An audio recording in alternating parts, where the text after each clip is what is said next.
नमस्कार, मैं विष्णु शर्मा आप सभी का आपके ही अपने चैनल विष्णु एडीपी में हार्दिक स्वागत करता हूं। 2-3 दिनों से फैमिली फंक्शन थी तो थोड़ा सा बिजी था, वीडियो नहीं बना पाया, बाहर ही था। आज समय मिला है, आज भी कम टाइम है तो एक शॉर्ट स्टोरी लेकर आया हूं जो आपको बहुत ज़्यादा पसंद आने वाला है। स्टोरी तो अच्छी है ही, साथ में आपको बहुत अच्छी ग्रामर यहाँ पे सीखने को मिलने वाला है। इसके अलावा यहाँ पे टेंसेस है ना, वर्ब्स के जो फॉर्म्स हैं, वोकेबलरीज, उसके सही प्रोनाउंसिएशन, मीनिंग्स, बहुत सारी चीज़ें आपको हमेशा की तरह कवर होने वाली है। तो कॉपी पेन लेकर बैठ जाइए, जो भी आपको इंपॉर्टेंट लगता है, चाहे वो वर्ड्स हो, वोकेबलरीज हो, यानी उसके प्रोनाउंसिएशन हो, या फिर ग्रामर हो, या कोई भी नई चीज़, तो आप लोग उसे नोट डाउन कर लिया करें। ये आपके लिए स्पेशली आपका नोट होगा। The determined disciple. डिटरमिन्ड यानी होता है दृढ़ निश्चय करने वाला, यानी मैं कर लिया तो ठान लिया, तो ठानने से डिटरमिन्ड कहा जाता है। उसका सेकंड वर्ड डिटरमिन्ड। डिसाइपल का मतलब शिष्य, जानते हैं चेला, गुरु का शिष्य, वो डिसाइपल कहा जाता है। चलिए स्टार्ट करते हैं, पसंद है तो प्लीज लाइक करेंगे। वंस अपॉन अ टाइम, एक समय की बात है, there was a gurukul in the middle of a dense forest.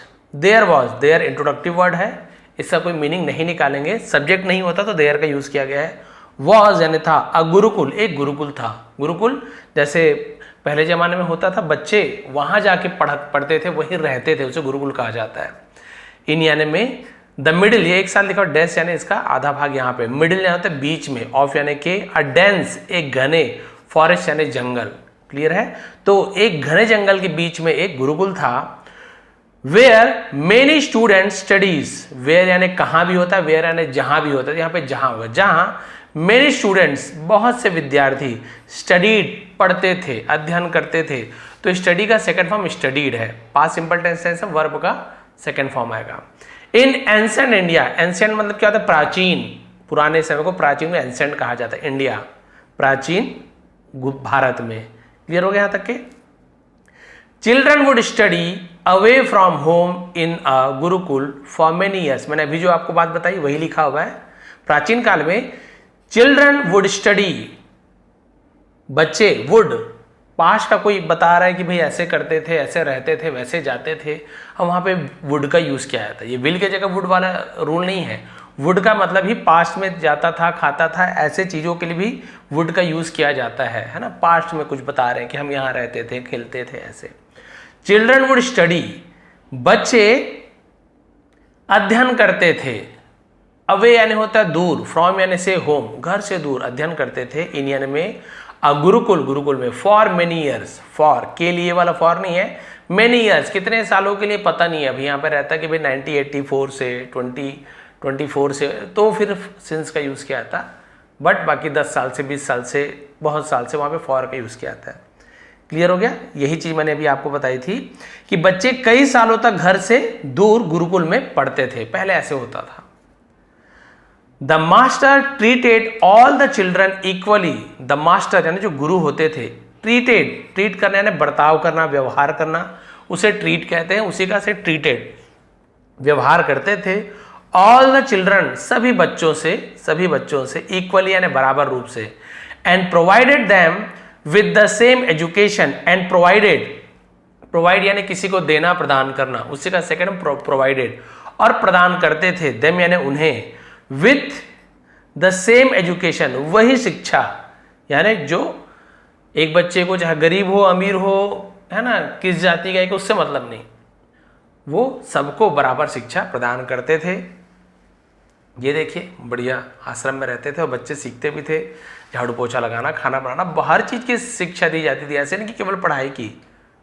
ये और आजकल बच्चों से हम ही शिक्षा के, बच्चों को कुछ थोड़ा सा बोल दें तो पेरेंट्स भी नाराज हो जाते हैं, और रूल में भी ये नहीं है कि आप बच्चों से कुछ काम नहीं करा सकते हो। जापान जैसे देशों में बच्चे सब करते हैं, झाड़ू पोछा सब लगाते हैं, उसे सीखते भी हैं। वन डे, एक दिन, while the master was teaching, जब गुरुजी, है ना, वॉज टीचिंग यानी सिखा रहे थे, पढ़ा रहे थे, ऐसे यूज किया जाएगा। पास्ट कंटिन्यूअस टेंस है, वॉज के साथ आईएनजी फॉर्म। वाइल यानी जब, के दौरान, के बीच में, ऐसे यूज किया जाता है। ही noticed a student who seemed confused. He noticed तो उन्होंने देखा, किसी चीज को ध्यान से देखने को नोटिस कहा जाता है, उसी का सेकंड नोटिस्ड। अ स्टूडेंट तो एक छात्र को देखा, विद्यार्थी को देखा। हु सीम्ड, जो दिखता था, सीम यानी प्रतीत होना, लगना, दिखना, उसी का सेकंड सीम्ड, जो, तो हु यानी जो भी होता है, कौन भी होता है, जो दिखता था। कंफ्यूज्ड यानी परेशान लगता था वो, है ना, कंफ्यूजन में लग रहा था, उलझन में। And unable to understand the lesson, और अनेबल यानी असमर्थ था, समझ नहीं पाना, असमर्थ, अनेबल। अंडरस्टैंड यानी समझने में, लेसन यानी पाठ को, और जो पाठ को समझने में असमर्थ दिखता था कि अरे वो समझ नहीं पा रहा, कुछ कंफ्यूज लग रहा है, गुरुजी ने देखा। The master tried explaining it several times. The master, तो गुरुजी ने, ट्राइड, कोशिश की, ट्राई का सेकंड ट्राइड, वाई हट जाता है, आईडी लग जाता है। एक्सप्लेनिंग, समझाना, है ना, अलग अलग तरीके से। इट यानी उसे, सेवरल यानी होता है विभिन्न, अलग अलग, उसे सेवरल कहते हैं। टाइम्स यानी समय, तो कई बार, सेवरल यानी कई बार ऐसे होता है, सेवरल कई बार उसे अलग अलग तरीकों से समझाने की कोशिश की कि चलो ऐसा समझ नहीं आ रहा तो ये तरीका, वो तरीका। But the student still couldn't grasp it, लेकिन स्टूडेंट यानी होता है विद्यार्थी ने, स्टिल अभी भी, कुडंट, कुड नॉट को शॉर्ट में कुडंट बोलते हैं, नहीं सकता था, ऐसे लिखा। ग्रैस्प इट, ग्रैस्प यानी होता है उसे अपनाना, समझना, उसे ग्रैस्प कहा जाता है।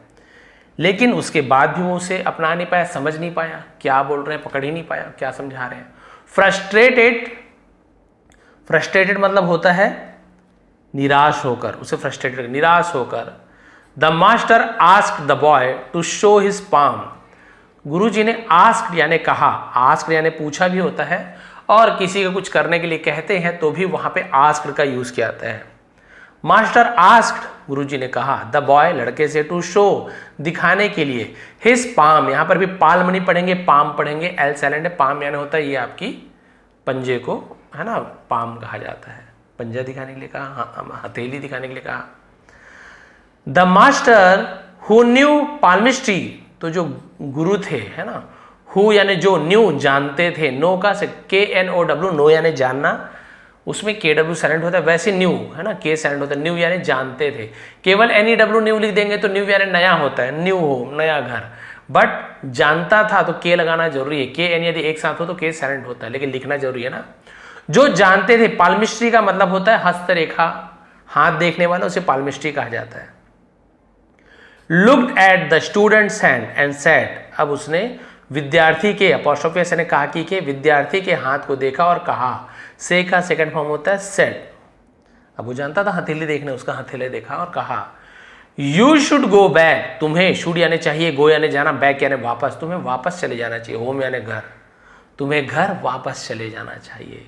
You don't have the line of study, you don't, don't यानी नहीं है, हैव यानी होना, तुम्हारे पास नहीं है, द लाइन यानी रेखा, ऑफ स्टडी यानी कि अध्ययन की रेखा, पढ़ाई की लकीर तुम्हारे हाथ में नहीं है, ऑन योर हैंड, ऑन यानी होता है पर, योर यानी तुम्हारे, हैंड यानी हाथ, तुम्हारे हाथ में पढ़ाई की रेखा नहीं है, पढ़ाई की लकीर नहीं है, तुम घर जा सकते हो। So staying here is a waste of time, इसलिए स्टेइंग यानी ठहरना, हियर यानी यहाँ, इज यानी है, वेस्ट ऑफ टाइम यानी समय बर्बाद करना है। The student was shocked and asked, विद्यार्थी हैरान था, है ना, हैरान हो गया था। एंड आस्क्ड और पूछा, चौंक गया और पूछा, why are you saying this, why यानी क्यों, आर यानी हो, यू यानी आप, सेइंग यानी कह रहे हो, दिस यानी यह, आप ऐसा क्यों कह रहे हो, ये क्यों कह रहे हो। द मास्टर रिप्लाइड, गुरुदेव ने जवाब दिया, बिकॉज, क्योंकि, you don't have the line of study on your hand, क्योंकि तुम्हारे हाथों में पढ़ाई की रेखा नहीं है। जब रेखा ही नहीं है तो तुम, पता चल रहा है मुझे कि तुम आगे नहीं पढ़ पाओगे, बुद्धिमान नहीं बन पाओगे, तो फिर तुम घर चले आओ, क्या मतलब समय बर्बाद करने में, और कुछ सीख जाओ बाहर जाके, खेती किसानी और बहुत सारी चीजें। Look at this other students and, look यानी देखो, एट यानी होता है पर, ऐसे यूज कहता है, दिस यानी इसे देखो, अदर स्टूडेंट्स एंड, दूसरे हाथ, दूसरे विद्यार्थी को के हाथों में देखो कि ये विद्या की रेखा, लकीर, हाँ, शिक्षा की रेखा है। He has the line of study, he has यानी उनके पास है, हैज किसी के पास कुछ चीज है, हैव या हैज का यूज करते, क्योंकि ही है तो हैज, आई होता तो हैव, आई यू वी दे के साथ हैव, ही सी इट किसी का नेम थर्ड पर्सन हो, सिंगुलर हो तो has. The line of the study, पढ़ाई की रेखा है। यू शुड गो होम, तुम्हें घर चले जाना चाहिए। And do some other work, और कोई दूसरा काम करना चाहिए। हियरिंग दिस, यह सुनकर, the boy took out a knife, लड़के ने टुक आउट यानी बाहर निकाला, नाइफ, यहां पर भी के साइलेंट है, नाइफ पढ़ा जाता है, कनाइफ नहीं पढ़ेंगे, नाइफ यानी चाकू। जैसे नो, KNOW बताया था ना, KN एक साथ हो तो के साइलेंट होता है, नो, नाइफ, नी यानी घुटना, नॉक नॉक खटखटाना, उससे के साइलेंट रहता है, लिखते जरूर के है। ही यूज्ड फॉर कटिंग वुड, जो लकड़ी काटने के लिए उसका उपयोग करता था, उस चाकू को निकाला, and made a deep line on his hand, made यानी बनाया, मेक का से मेड है ना, second form, a deep line एक गहरी रेखा, ऑन हिज हैंड, और अपने हाथों में जहां पर रेखा नहीं थी शिक्षा के लिए, वहां पे गहरी कट मार के वहां पे एक रेखा बना दिया। Causing it to bleed, causing it to मतलब इसके कारण, ऐसे यूज किया जाता है जिससे खून बहने लगा। ही देन सेड, उसने फिर कहा, लुक देखो मास्टर, गुरुजी देखो, I have made a line of study on my hand, मैंने अपने हाथों में शिक्षा की रेखा बना दिया है। हैव मेड, हैव के साथ वर्ब का थर्ड फॉर्म है, मेक यानी बनाना, मेक का second form made, third form भी मेड होता है। यदि हैव या हैज के साथ वर्ब का थर्ड फॉर्म हो तो प्रेजेंट परफेक्ट, दिया है, लिया है, चुका है, चुकी है। आई हैव मेड, मैंने बना दिया है अपने हाथों में शिक्षा की रेखा।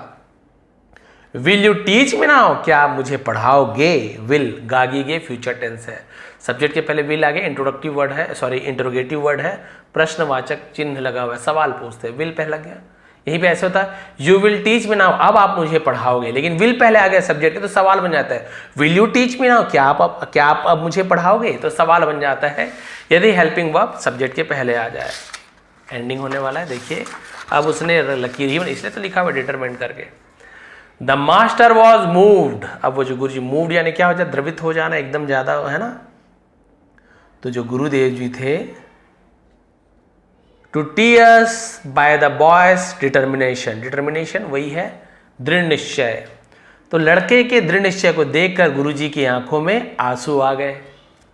ही एम्ब्रेस्ड द स्टूडेंट, एम्ब्रेस जाना होता है गले लगा लेना है ना, स्टूडेंट, एंड सेड, उसने छात्र को गले लगाया और कहा, no power in the world can stop you from getting an education, no power यानी कोई भी शक्ति नहीं है, इन द वर्ल्ड यानी दुनिया में, वर्ल्ड लिखा हुआ है ना, एल, संसार दुनिया, कैन यानी सकता है, स्टॉप यानी रोक सकता है, यू यानी तुम्हें, फ्रॉम यानी से, गेटिंग यानी प्राप्त करना, एन यानी एक, एजुकेशन यानी शिक्षा, यानी दुनिया की कोई भी ताकत तुम्हें शिक्षा प्राप्त करने से रोक नहीं सकती। Determination and hard work can change even the lines on your hand, determination जिसे हम बोलते हैं दृढ़ इच्छा शक्ति, एंड हार्ड वर्क कड़ी मेहनत, कैन यानी सकता है, चेंज यानी बदल सकता है, इवन यानी यहां तक के, the lines on your hands, तुम्हारे हाथों की लकीर को भी बदल सकती है, एंड और इवेंचुअली आखिरकार, अंततः, योर डेस्टिनी, और अंततः तुम्हारी किस्मत भी बदल सकती है, डेस्टिनी किस्मत, या जो गंतव्य होता है जहां आपको पहुंचना होता है मंजिल, वो भी बदल सकती है। तो देखिए यहां पर आप देख सकते हैं कि इसके हाथों में रेखा नहीं थी, गुरुदेव ने भी देखा, वो भी जानते थे, बोले नहीं तुम्हारे हाथों में तो नहीं, ऐसे नहीं पढ़ पा रहे होगे, लेकिन दृढ़ इच्छा शक्ति से आपके हाथ में धन की रेखा नहीं है, बोल रहे कि नहीं आपके हाथ में तो धन की रेखा नहीं है, हो सकता है भाग्य में से बन के आया तो हो, लेकिन आप कड़ी मेहनत से उस रेखा का निर्माण, जरूरी नहीं कि हाथ में रेखा पड़े, लेकिन आप उस भाग्य को भी बदल सकते हो कठिन परिश्रम से और अपने दृढ़ इच्छा शक्ति से। That boy grew up to be Maharshi Panini, आपने सुना होगा, द बॉय ग्रीव अप यानी वो बालक बड़ा होकर, टू बी यानी हुआ महर्षि, महर्षि जो रहता है एक पद होता है ना, महर्षि पाणिनि बना। हु रोड, जिन्होंने लिखा, यहाँ पे डब्ल्यू सेंटर, रोड यानी लिखा, राइट का सेकंड हम रोड, जिन्होंने लिखा the world famous grammar book, विश्व प्रसिद्ध व्याकरण ग्रंथ अष्टाध्यायी, जिसका नाम है अष्टाध्यायी, व्याकरण की पुस्तक लिखी। इवन आफ्टर सेंचुरीज, है ना, सदियों के बाद भी, no grammar book as complete and excellent has been made in any language, और सदियों बाद भी किसी भी भाषा में इतना संपूर्ण और उत्कृष्ट, है ना, उत्कृष्ट व्याकरण ग्रंथ नहीं बन पाया। ऐसे ग्रामर उन्होंने लिखा व्याकरण की, वैसा बन ही नहीं पाया। Had Panini believed in the lines on his hand, है ना, मान लीजिए अगर पाणिनि ने क्या किया होता, बिलीव्ड, मान लिया होता, इन द लाइंस, लकीरों को, ऑन हिज हैंड, अपने हाथों की रेखाओं पर यदि भरोसा कर लिया होता, दैट डे, उस दिन यदि मान लिया होता कि हाँ भाई गुरुदेव ने हाथ में रेखा देखा है, the world might never have known him, तो जो दुनिया है उन्हें कभी नहीं जान पाती।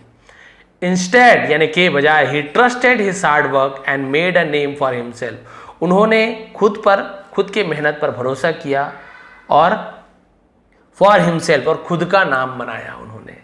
तो इस प्रकार से उन्होंने हाथों की रेखा को बदलने की भी शक्ति होती है यदि आप में दृढ़ इच्छा शक्ति है, यदि आप ठान लेते हो कि मुझे ये करना है और कठिन परिश्रम से ये संभव हो पाएगा। मोरल ऑफ द स्टोरी, तो इस कहानी से हमें क्या शिक्षा मिलती है? The moral of the story is that, इस कहानी की शिक्षा ये है कि determination and hard work can shape your destiny, आपके भाग्य को आकार दे सकती है। कौन? दृढ़ इच्छा शक्ति और हार्ड वर्क, कठिन परिश्रम। डेस्टिनी यानी भाग्य होता है, किस्मत, उसे आकार दे सकती है। Don't blame your failure on fate, don't blame यानी ब्लेम मत करो, क्या मत करो? दोष मत दो। किस पर दोष मत दो? भाग्य पर, अपने फेलियर यानी क्या होता है? जो असफलता, तो अपने असफलता को अपने भाग्य पर दोष मत डालो कि अरे मेरे भाग्य में लिखा था इसलिए मैं फेल हो गया, फेल हो गई, मेरे भाग्य में, ये केवल उस पर आप दोषों पर मत, इंस्टेड के बजाय रिमेंबर दैट, याद रखो कि विथ इनफ डिटर्मिनेशन, इनफ यानी होता है पर्याप्त या काफी, डिटर्मिनेशन पर्याप्त दृढ़ इच्छा शक्ति से, एंड एफर्ट और मेहनत से, कोशिश से, यू कैन क्रिएट, तुम बना सकते हो, योर ओन सक्सेस, अपनी खुद की सफलता, एंड चेंज योर फ्यूचर, और अपने भाग को बदल सकते हो, TURE चर, फ्यूचर, और अपने भाग्य को बदल सकते हो, भविष्य को बदल सकते हो। फ्यूचर यानी भविष्य होता है, अपने भविष्य को भी तुम बदल सकते हो। तो यहाँ पे आप बहुत से लोग बोलेंगे सर इसका मतलब ये है जो भी हस्तरेखा देखते हैं फिर वो तो गलत है ना, वहाँ पे ऐसे लिखा नहीं गया है। नहीं, हस्तरेखा जो वो अलग विद्या है, वहाँ पे जो देख के बताते हैं ग्रह नक्षत्र के अनुसार क्या है आपका भाग्य, वहाँ पे लिखा हुआ है कि ऐसे ऐसे होना है। लेकिन आपके हाथ में लिखा है कि धनवान बनना है, हाँ आपके में है, हस्तरेखा में है, आपकी कुंडली में देखिए धनवान बनना है, लेकिन साथ ही साथ यहाँ पे वो चीज़ नहीं लिखी गई है। लेकिन आप कभी ज्योतिषाचार्य के पास जाओ, हस्तरेखा उनके पास जाओ, लिखा तो है तुम्हारे भाग्य में, लेकिन उस दिशा में आपको कार्य करना पड़ेगा। लिखा है, आपके कुंडली निकालेंगे आप तो लिखा होगा कि बच्चा बड़े होकर इसी क्षेत्र में आगे बढ़ सकता है, चिकित्सा के क्षेत्र में, यानी डॉक्टर बन सकता है और कोई भी चीज़ है ना, या फौजी बन सकता है, या ये बन सकता है, ये चीज़ बन सकता है, या लोहे के कार्य करेगा तो ज़्यादा सक्सेस मिलेगा, लिखा तो है। लेकिन ये बोल रहा है मेरे भाग्य में तो लिखा है, मेरे हाथों में लिखा है, तो मैं क्यों काम करूं भाई, मैं बैठ जाता हूं या बैठ जाती हूं। बैठे हो आप, क्या आपका एग्जाम क्लियर हो जाएगा, क्या आपको इंग्लिश आ जाएगी, क्या आप नहीं, ऐसे नहीं होता है। आपको जो आपका जो बोलते हैं ना कुंडली वगैरह, वो आपको बताता है कि आपको किस क्षेत्र में मेहनत करना है, उस क्षेत्र में आप मेहनत करेंगे तो आप जरूर सफल होंगे। वो आपके लिए ज़्यादा अच्छा रहता है। ये ऑप्शन दिया, ये नहीं कि उसमें लिखा हुआ है इस दिन आपकी मृत्यु होगी, इस दिन ये होगा, इस दिन है ना विवाह वगैरह, सबका एक समय दिया होता है, लेकिन उसके लिए मेहनत भी हमें करना है। हर चीज़ बैठे बैठे नहीं होता, वैसे होता तो बात क्या है, सबके हाथ में रेखाएं होती हैं, और जिनके हाथ नहीं होते उनके हाथों में रेखाएं नहीं होती। तो जिनके हाथ नहीं होते क्या उनका भाग्य नहीं होता? बिल्कुल होता है। बहुत से लोग ऐसे जो हाथ पैर कुछ भी नहीं है तो भी अच्छे अच्छे है ना, वो पद पे हैं, अच्छे अच्छे जगह कमा रहे हैं, अच्छे जीवन जी रहे हैं, जो भी भाग्य ने उन्हें दिया। हाथ पैर नहीं है कोई बात नहीं, उससे लड़कर अपनी दृढ़ इच्छा शक्ति से कि नहीं तो भी मैं करके दिखाऊंगा या करके दिखाऊंगी, हाथ में रेखा नहीं है तो भी उनका भाग्य है। तो केवल हस्तरेखा के भरोसे या किसी चीज़ के भरोसे में नहीं रहना है। हाँ जरूर दिखा लीजिए, अच्छी बात है, कुंडली बनवा लीजिए, बहुत अच्छी बात है। हमने ही बनवाई है, हमारे कुंडली में जो लिखा था वो ऐसा हो रहा है कि आप शिक्षा के क्षेत्र में आगे बढ़ेंगे। लेकिन मैंने उस क्षेत्र में मेहनत भी किया, मैंने पढ़ाई की, जो जो चीज़ चाहिए था B.Ed D.Ed जो भी लगता है वो सब मैंने किया, जो भी एग्ज़ाम क्लियर करना होता है हर चीज़ मैंने किया, तब जाके मैं एक शिक्षक बन पाया। ऐसे नहीं कि मेरे कुंडली में तो दिया कि शिक्षा के क्षेत्र में आगे बढ़ेगा बच्चा, मैं घर बैठे रहूँगा, फेल होते रहा, 10वीं 12वीं में सब में फेल हो जाऊँगा, तो कहाँ से होऊंगा। ये चीज़ आपको ध्यान में रखना है। केवल भाग्य के भरोसे ही बैठना नहीं है, भाग्य साथ देती है केवल मेहनत करने वालों की। भाग्य में लिखा तो है, लेकिन आपको उस क्षेत्र में काम करोगे तो भाग्य आपको ऐसे बोलते हैं पुश करने का काम करता है और भी काम को अच्छे से करवाएगा। लेकिन आप मेहनत ही नहीं करोगे तो कहाँ से आपका भाग्य साथ देगा। तो इस बच्चे ने देखिए भाग्य के भरोसे नहीं रहा, अपने हाथ में लिखी हुई बोले कि शिक्षा की रेखा है ही नहीं आप में। बोला ठीक है गुरुदेव, लेकिन मुझे तो सीखना ही है, मैं नहीं पढ़ पा रहा हूँ, कोई बात नहीं, आप कैसे भी कीजिए, मुझे सिखाइए, मैं सीखना चाहता हूँ, मेरे में सीखने की ललक है। और उसने गहरे है ना चोट से, अपने चाकू से गहरा निशान बना दिया, शिक्षा की रेखा उसने बना दी। और उसने क्या किया, ऐसे ग्रंथ लिख दिया अष्टाध्यायी व्याकरण के, जो अभी तक के प्रसिद्ध है। तो आप लोग भी मन लगाकर पढ़ाई कीजिए, जरूर आपको सफलता मिलेगी, इंग्लिश जरूर सीख पाएंगे। आपको कुछ नहीं करना है, बस इस प्रकार की प्रैक्टिस करते रहिए। नीचे पीडीएफ में टेलीग्राम में आपको टेलीग्राम में पीडीएफ मिल जाएगा, लिंक दिया हूँ नीचे, ज्वाइन कर लीजिए। फिर आप लोग रीड करते रहिए, आपको खुद ब खुद अपने आप ही आप देखेंगे जितना ज़्यादा प्रैक्टिस करते आएंगे आपकी इंग्लिश उतनी अच्छी होती जाएगी। जिन्हें ट्रांसलेशन पसंद है वो तो वीडियो देख ही रहे हैं, जिन्हें स्टार्टिंग से इंग्लिश सीखनी है कि सर हमें बोलना सीखना है, लिखना सीखना है, तो उसके लिए मेरा सेकंड चैनल है, नीचे डिस्क्रिप्शन में लिंक मिल गया होगा आपको, विष्णु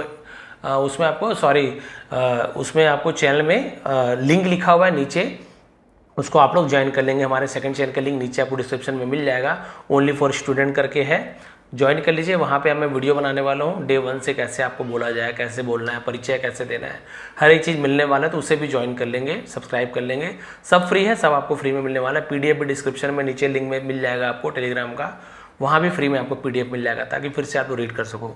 आप सभी का बहुत बहुत धन्यवाद, आपका दिन शुभ रहे।